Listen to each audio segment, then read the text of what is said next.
Oke, halo semua. Kembali lagi dengan saya Nicholas Damar Pramudia atau kalian bisa memanggil saya Pak Niko. Pada kesempatan kali ini, di video ini saya akan membacakan hasil tulisan anak-anak didik saya. Jadi beberapa waktu sebelumnya saya memberikan tugas untuk mereka agar mereka dapat bercerita dan berefleksi. Refleksi terkait apa yang sudah mereka jalani terkait persiapan PAS, dan setelah mereka mengerjakan PAS apa yang mereka refleksikan gitu intinya ya. Oke, pertama nih, tanggal 29 November saya akan menghadapi situasi darurat. Waduh, ini anak pandai berkata-kata ya. Hampir semua prajurit harus keluar.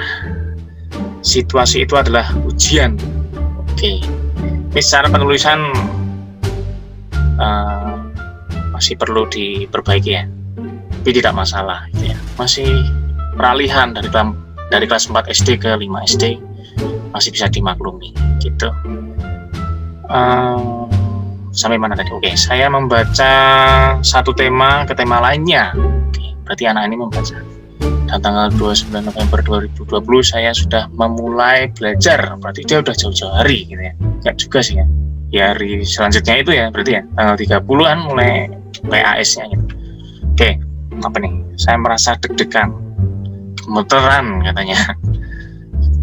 Saya belajar dengan giat untuk menghadapi ujian besok. Hari penuh belajar, oke. Hari saya penuh belajar mungkin maksudnya ya. Lalu hari pun datang, saya mengalami kesulitan terhadap pelajaran batik.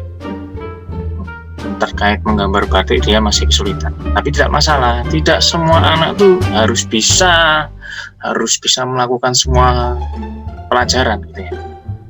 Jadi untuk Pak Niko sendiri, belajar itu penting dan setiap pelajaran itu menarik untuk dipelajari, tetapi bukan berarti kalian harus mahir di bidang itu.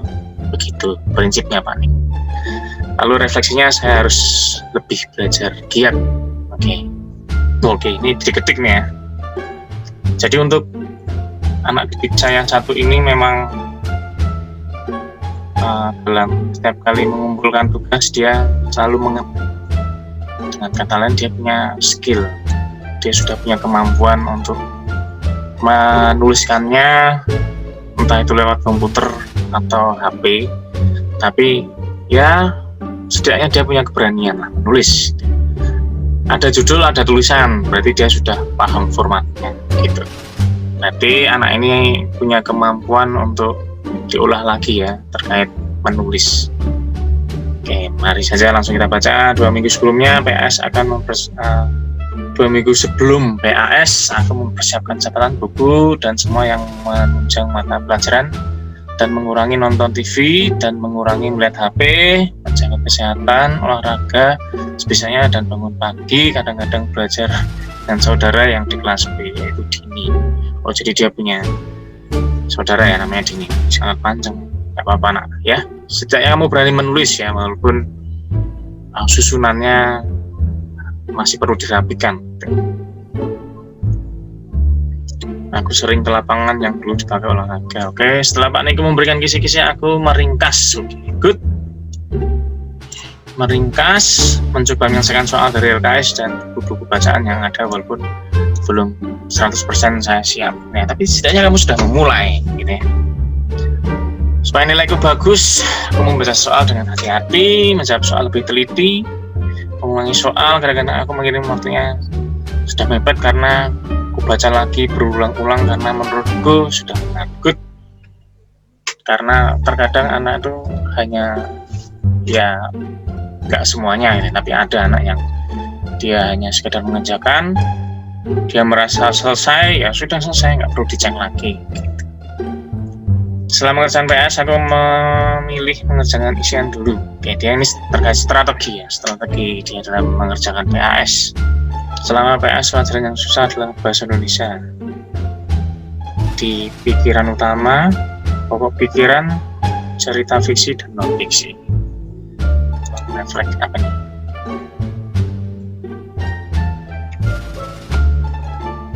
Refleksinya ya, pengalaman dia ya. Pada saat mengerjakan PAS, aku susah tetapi aku kerjakan dan oke, dia merasa susah tapi tetap mengerjakan. Lalu refleksi yang dia dapat, harus rajin membaca karena membaca adalah jendela ilmu ya, jendela ilmu. Aku harus lebih giat belajar dari membaca. Good ya, memang membaca itu penting. Mau kalian sudah selesai sekolah pun ya, misalkan kalian selesai SMA ya, belajar itu tetap penting, membaca itu tetap penting. Selesai mengenyam pendidikan S1 ya, belajar dan membaca itu tetap penting.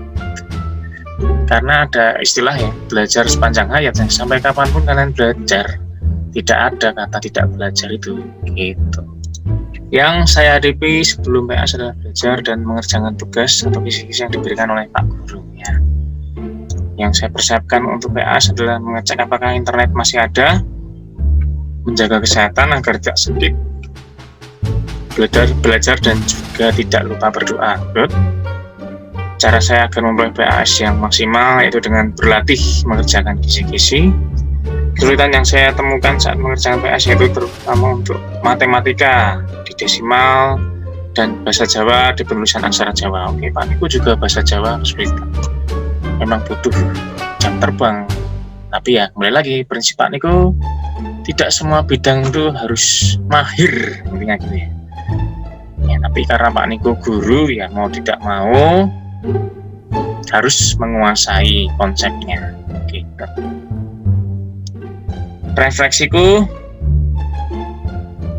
aku mengerjakan PAS dengan beberapa kendala. Aku sering berhenti ketika mengerjakan karena suasana di tempat tinggalku berisik. Sebelah rumahku persis bengkel motor dan mobil. Oh iya, oke. Tetanggaku sering menggembar-gemborkan motor. Jadi dia selama belajar itu terganggu ya, karena suasananya di sebelahnya ada bengkel motor. Jadi ya Pak Niku bisa membayangkan situasinya. Padahal kalian sedang membaca. Berarti kamu tipikal anak yang butuh belajar di tempat yang tenang. Oke, yang saya lakukan sebelum menghadapi PAS adalah belajar. Lalu yang saya persiapkan untuk menghadapi PAS adalah mempersiapkan materi PAS dari kisi-kisi yang diberikan. Oke. Cara saya agar memperoleh nilai PAS yang maksimal adalah belajar. Kesulitan yang saya temukan saat mengerjakan ada saat saya mengerjakan banyak gambar yang tidak muncul karena saya lewat Google Classroom. Oke. Kendala ya. Biasanya file yang diupload di Google Classroom itu gambar atau equation ya untuk matematika itu nggak muncul. Refleksinya saya merasa senang karena saya dapat mengerjakan soalnya dengan maksimal. Oke. Duh, balik nih. Nah ini, kendala guru itu terkadang anak nulisnya kebalik. Gitu. Bukan nulisnya, tapi saat difoto lalu dikirimkan, nah fotonya kebalik. Tapi tidak apa-apa. Sejauh ini Pak Niku juga tetap membaca.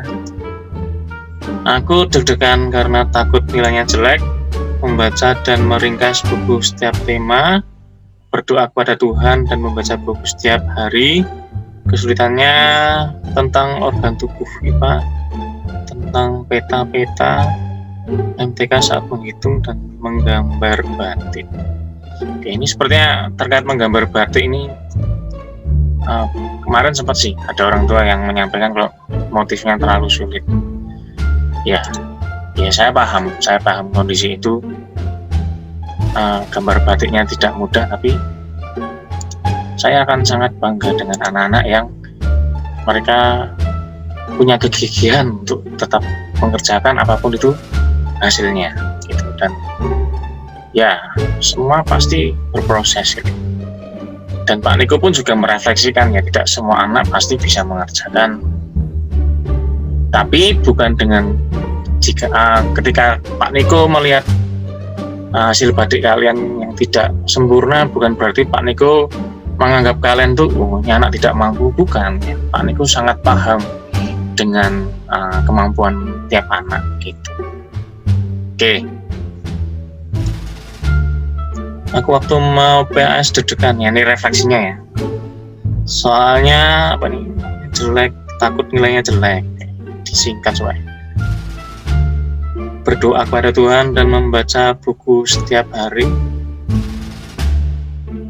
Oh iya, tenang. Lebih semangat belajar saat ulangan apapun. Oke. Belajar dengan giat ya.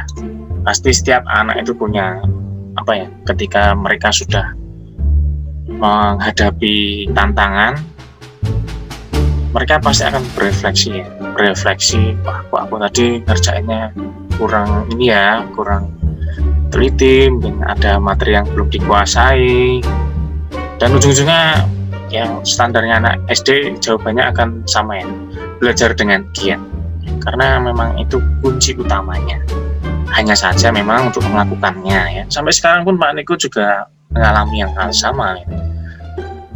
Untuk bekerja dengan giat itu banyak tantangannya, banyak apa ya, hal-hal yang harus dibiasakan gitu.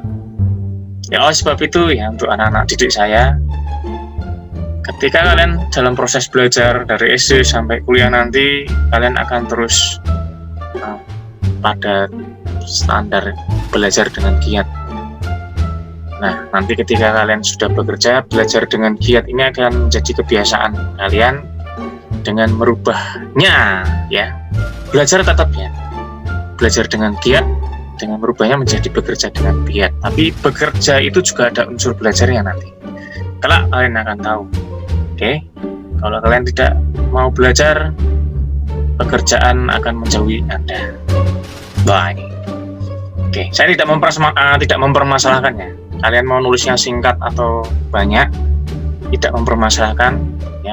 Dengan ini kan, dengan cara kalian, apa yang kalian pilih, Pak Niko bisa menilai karakter kalian. Oke. Lumayan deg-degan, belajar dan berdoa, belajar dan fokus pada PS tidak ada.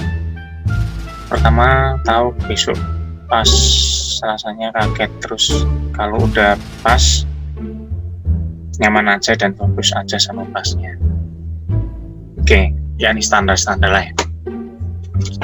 Pak Niko bisa memaklumi karena kalian beralih ya dari kelas 4 SD ke 5 SD. Oke, tidak masalah. Karena Pak Niko yakin pada waktunya skill kalian dalam menulis itu akan terasah. Di SMA nanti kalian akan bertemu dengan guru-guru bahasa Indonesia yang akan mengasah kalian untuk menulis esai gitu. Sebelum menghadapi PAS, perasaanku biasa saja. Saat malam aku belajar, aku menghadapi kesulitan yang cukup banyak karena aku belajar di rumah, sehingga tidak belajar di sekolah, ketemu Pak Guru. Oke. Ada materi yang aku tidak jelas, jadi aku harus banyak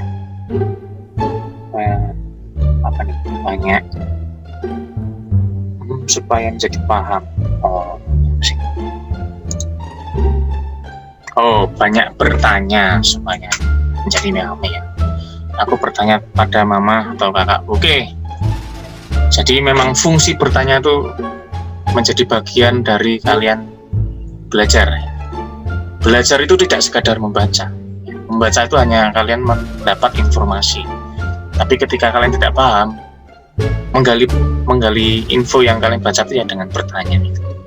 Ya caranya bertanya dengan mamamu atau kakakmu atau orang-orang yang sekiranya punya wawasan lebih. Nah, maka kendala dari pembelajaran jarak jauh ini memang ya peran guru jadi minim ya. Yang seharusnya bisa menjelaskan secara tatap muka ya. Ya ini Pak Niko sampaikan ya. Menjelaskan tatap muka itu lebih enak karena Pak Niko bisa berinteraksi langsung dengan kamu dan bisa tanya jawab langsung dari hati ke hati ya. Jadi memang kelebihan dari guru, adanya guru, kita bisa melakukan interaksi langsung, ya. Bapak bisa berinteraksi langsung dengan kamu. Oke. Lalu kita harus mengerjakan PA dengan jujur, bagus. Kita tidak boleh menyontek, kita harus belajar supaya mendapat nilai yang maksimal. Oke, good. Ini adalah sebuah prinsip yang harus dipegang oleh siapapun. Karena bagi Pak Niko, ketika Pak Niko terlalu banyak menyampaikan kalian harus jujur, kalian harus mengerjakan secara mandiri, bagi Pak Niko itu tidak ada gunanya. Ketika kalian lepas dari sekolah, kalian menjadi anak-anak yang lupa dengan prinsip atau lupa dengan apa yang disampaikan oleh bapak guru atau orang tua kalian. Lepas dari sekolah, lepas dari pendidikan, terjun di dunia kerja, kalian menjadi anak-anak yang tidak jujur, itu lebih menyakitkan buat Pak Niko. Oke, oleh sebab itu kalian harus membiasakan ini. Prinsip jujur itu perlu.